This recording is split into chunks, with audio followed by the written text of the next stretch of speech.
Hello and welcome. Today, I would like to talk to you about shaking medicine. I'm giving you an introduction to shaking medicine, telling you what it's all about, and helping you to get a understanding of what we're doing here. What is it? What is it for? How do we tune into it? All of these basic fundamental understandings of shaking medicine. So welcome. Thanks for listening. My name is Keith, Dr. Keith Motes.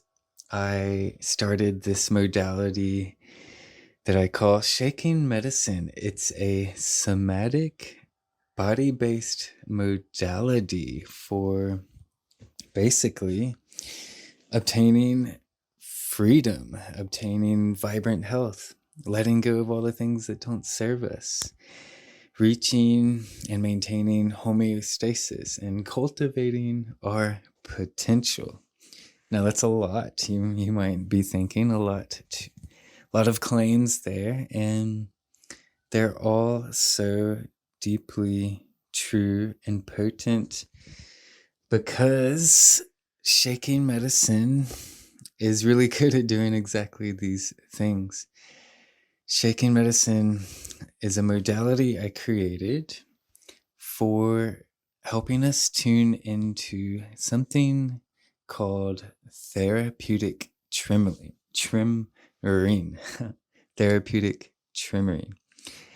This therapeutic tremoring is an animalistic instinctive mechanism we're all born with. It's something that Mother Nature essentially gave us as a means to maintain health and reach homeostasis. All these things I mentioned.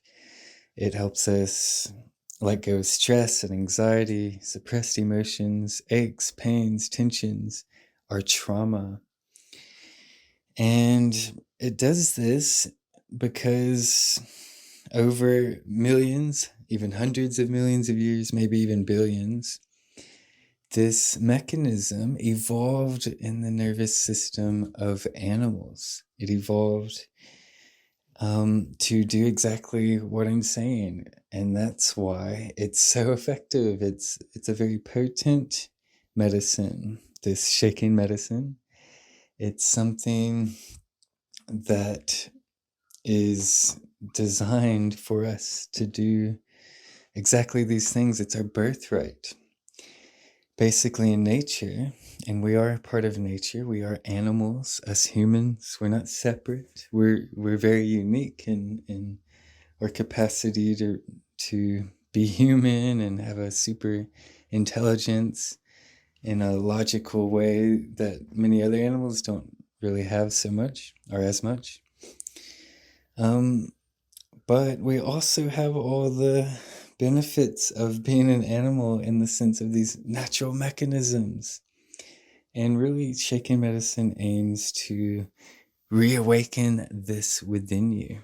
You see, this mechanism is something that you're born with. And so when we're doing shaking medicine, you aren't really learning something new. You're more so remembering something already within. You're awakening something up again. And so from that perspective, it's actually really easy to access this. And that's relative. Of course, some people it's easier or harder than others, but relatively speaking, most people can can embody this and turn it on in their very first shaking medicine class. That's also an effect of me getting better and better at teaching it over the 8 years so far that I've been creating this modality.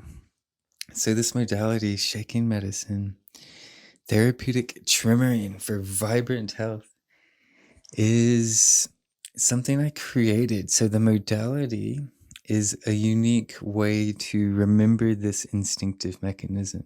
So I created this modality in this way of exploring it and remembering it and turning it on again but the essence of what we're doing doesn't belong to me, doesn't belong to anyone. It's something Mother Nature gave us. As in, remember that natural instinctive mechanism that evolved within us. So that's why this is so powerful. What's important is to awaken that up and embody it and become empowered in it. It is very empowering to access. And I think every human should be in touch with this because it's liberating, it's freeing, it literally dissolves a lot of the stagnant energy we're holding on to, the tensions, the aches, the pains, the things that get stuck, the emotional energy. And it does it using the body and not so much the mind. So we can actually do a lot of our healing. We can come out of these stress states, these trauma states, and so forth. A lot so just by using our body, using this mechanism. And it's one way I like to think of it is that this mechanism it's kind of like an immune system for our nervous system. I see it as being kind of centered in our nervous system intelligence.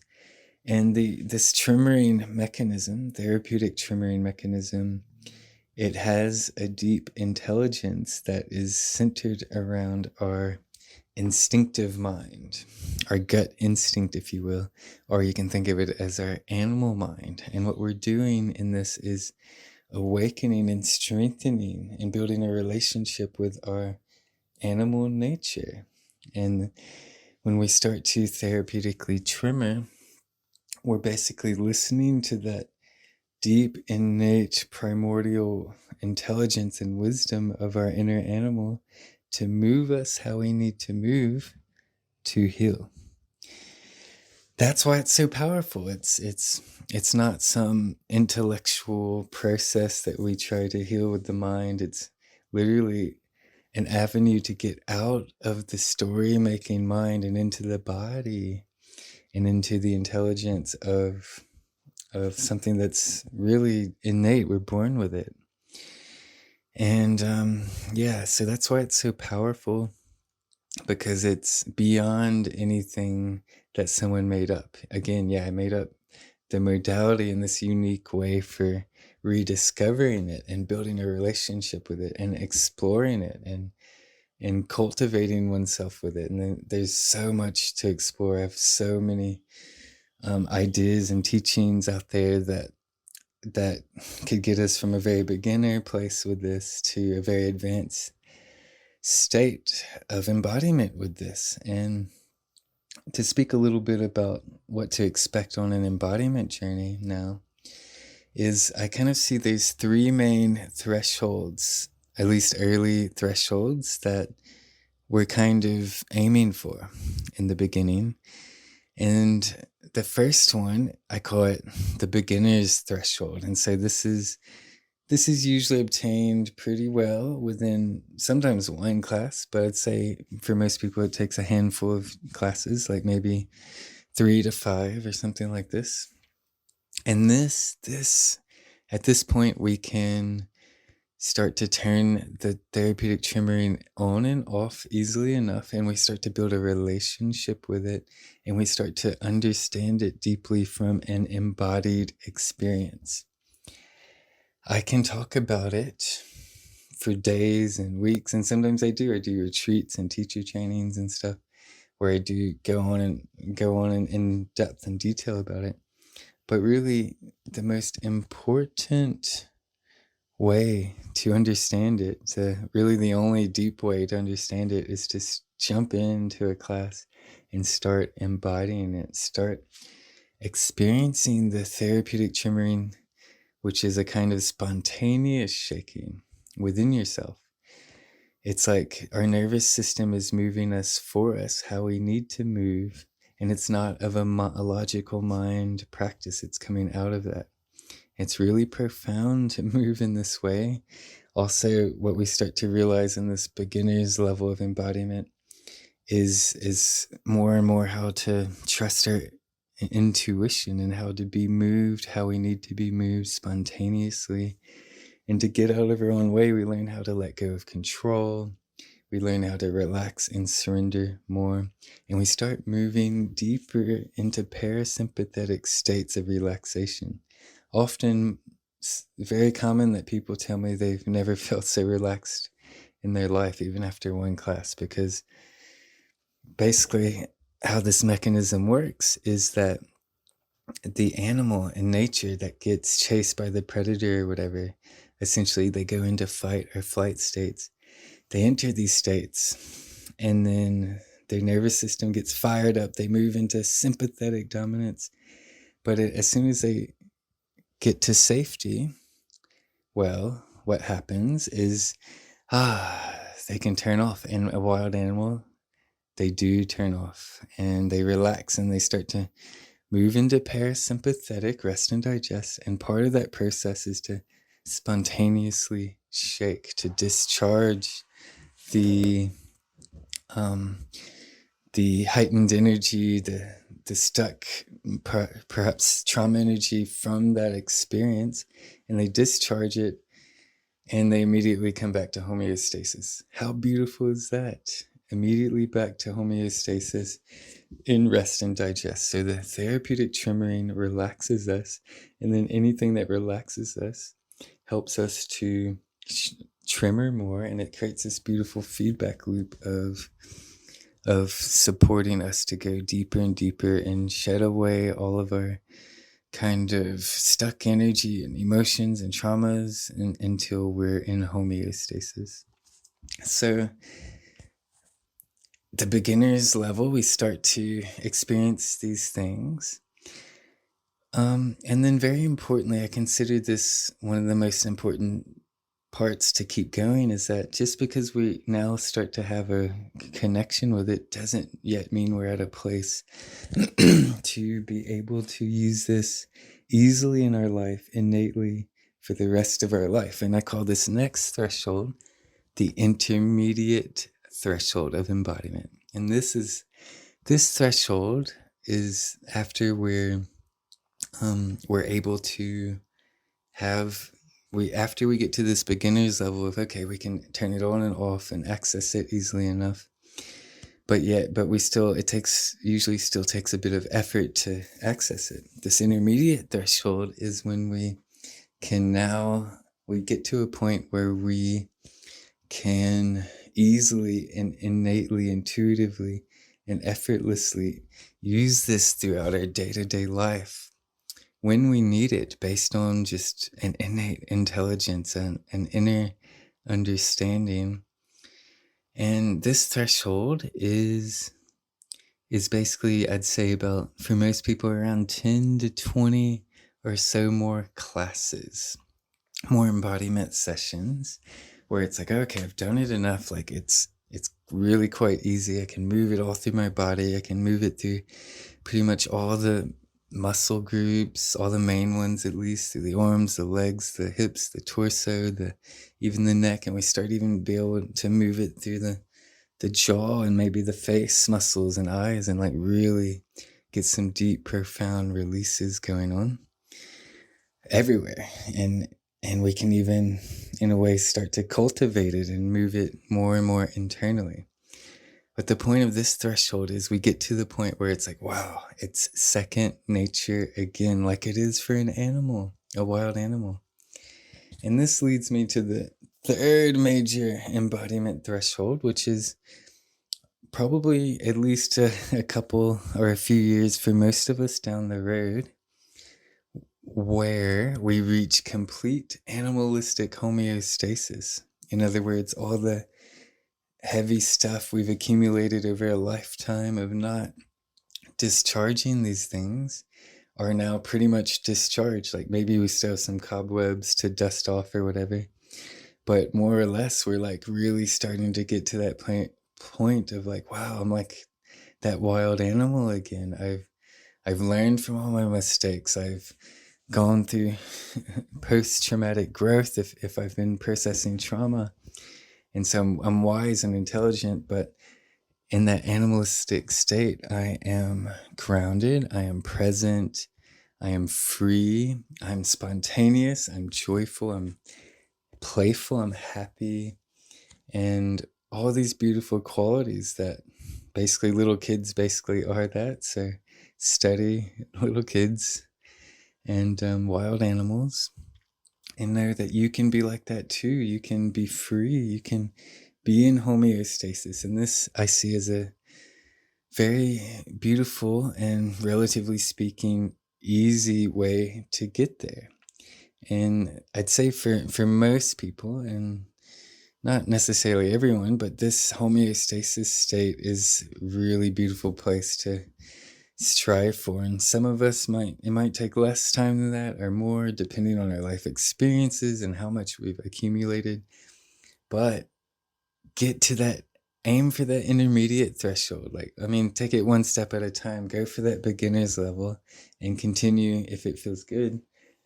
But really, it takes probably the most dedication the first two levels, because we really have to kind of almost choose and dedicate and put the discipline, effort in to show up to do enough classes to get to this threshold. But once we're at this intermediate threshold and it's, remember, second nature, getting to homeostasis becomes easy. The body actually wants to unravel at this point. It wants to keep discharging.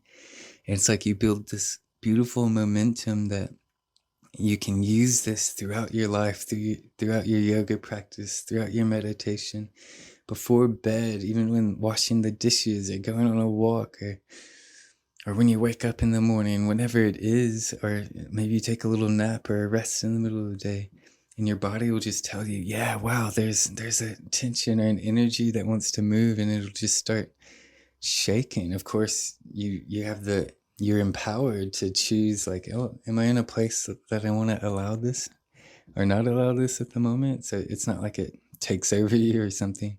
You always have the choice of turning it on or off when you want. But the point is, your intuition's yeah, this is a good time, and it'll just do it. You don't have to try so hard to oh, I need to go show up to the class and put the time and effort in. It's just it's just a happening at this point. It's a state of being. So yeah, I encourage you to try out my classes. I'm streaming on Insight Timer from time to time. Go to the homepage of this modality. This is a worldwide modality that is based at www.shakingmedicine.com. And I consider that to be the online home base of this, where there's, tons of resources. You can reach out to me. There's socials. There's ways to embody this. And follow me on Insight Timer. That would be great. Reach out to me. Let me know if you have any questions. I really hope to see you in one of my classes at some point. I really hope you give this a go and try it out for yourself, because remember, the most important way to understand this is to embody it and start to be wow, and feel it, and tune into your inner nature, your inner animal, awaken your intuitive and instinctive minds, build those up, grow the strength of the intuition and instinct muscles, feel them for yourself. And then often what happens is people are wow, whoa, that just fixed up my shoulder. Wow, that helped me sleep so deeply. Or wow, I feel so relaxed, more relaxed than I've ever felt before. I just had the best, deepest shavasana of my life, all kinds of profound things. So anyway, thanks for listening. Give it a go. Again, my name is Keith. Reach out if you have questions. Hope to see you in a class. And until then, have a very beautiful day. Namaste.